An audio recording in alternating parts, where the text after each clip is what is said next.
നമസ്തേ. ഇന്ന് രാമായണ മാസത്തിൻ്റെ അവസാനത്തെ ദിവസമാണ്.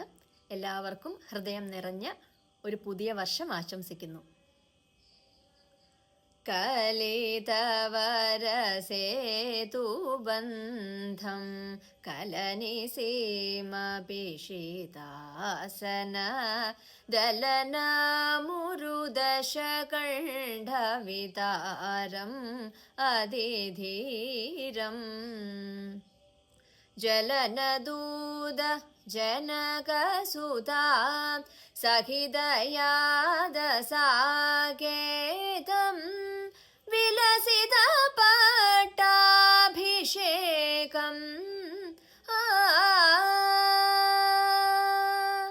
विलसितपट्टाभिषेकं विश्वपालं पद्मनाभं विलसितपट्टाभिषेकं विश्वपालं पद्मनाभं रीम रिमपनिपमपनिसा रिसनिप पाममरेस रेम रिमपनिप मपनिसा रिसनिप पाममरे सरे पमरे सनि सरे मप दप सानि धनि दप मगरे सानि द सरे मगारे सरे ग दप गरे सरे ग पद सरे सदा पद पगारे स नि स मग मरि धनि पद नि स गरि सदा रि सदा सदा गरि नि द मगरे सदा भावयामि रघुरामं